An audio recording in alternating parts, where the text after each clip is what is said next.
Hey, Richard Beach here from SonicState.com. I'm at NAMM 2014 at the Ibanez booth and about to look at the Ibanez RG9, which has been a huge talking point so far in the show. I know a lot of our readers have been wanting us to go and check it out. Finally, we're here to check it out. So I'm going to get the lowdown now from Ken. First of all, I think the main question will be about the playability of the neck. Just off camera beforehand, I was saying, I need bigger hands, I think, to be able to play that. But have you done anything in particular to try and eliminate that, or to try and improve the playability? Exactly. People who know our products may know us as we often claim to be the first in 7 and the leader in 8. Yeah. And a lot of that accomplishment, and the reason you've seen so many 8-string, players who are proficient with the 8-string become Ibanez players, is because of our thin neck technology. And that's really, really the challenge from the luthier's perspective. When you talk about 9 strings or even 8 strings, you're talking about a lot of tension. Yeah. And so to create a stable neck and create one that's still playable, that takes a lot of doing. The previous attempts at, say, even 8 strings, there were a lot of baseball bats. I mean, they were just too thick to play. But as a matter of fact, if you want to just put your hand around that. Yeah, that is incredibly right. thick. Yeah. Yeah, it's actually playable. I mean, it looks a little overwhelming maybe to the 6-string player. It looks overwhelming from the front, but when I don't know if we can get a side angle on the camera, it is an incredibly thin neck profile. So how long was this in development?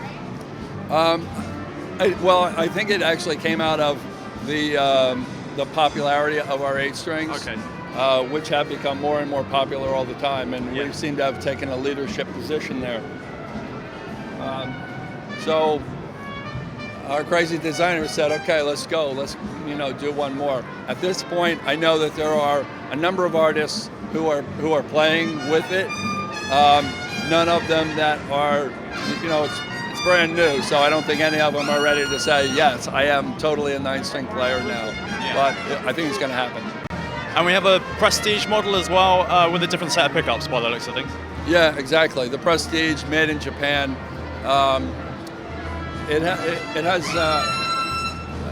bare knuckle pickups. We've just started using bare knuckle pickups in a number of our instruments, and one of the reasons, as I said, particularly in 7 and 8 strings, the bare knuckle brand, hand wound in the UK, absolutely amazing what they're doing, particularly in the low end. There's something about the way that they're able to have so much sonic dimension and articulation in the low end that's very appealing to 8 and of course now 9 string. Must be incredibly appealing on a 9-string. Yes. So we also, in terms of how the strings are tuned then out of the factory, what's the setup here? It would continue going down fifths, but so many different players do so many different kinds of down tune that there's sort of all kinds of options there because you have a slightly longer scale. And we have one hell of a sturdy looking bridge here to obviously kind of hold the tuning and keep all of that in place. Exactly. So the Prestige version there, then, it says it's retailing for $4,399. And then we've got the other model here, which is closer to $1,000. Yes. So when are these available? Are they shipping now? They are shipping. They will be shipping next month. Okay, brilliant. Yeah. So if people want more information on them, they go to the Ibanez website? Yeah, Ibanez.com. Okay. There's also a really great web feature there about the Prestige models, which we're doing a lot more. So for the Ibanez fans who've always lusted after a Prestige level guitar, but never been able to afford one, now that the yen and the dollar have flattened out a little bit, they're actually becoming quite affordable. Okay. And have any of your signature artists visited the booth and had a chance to play on either of the 9-string models yet?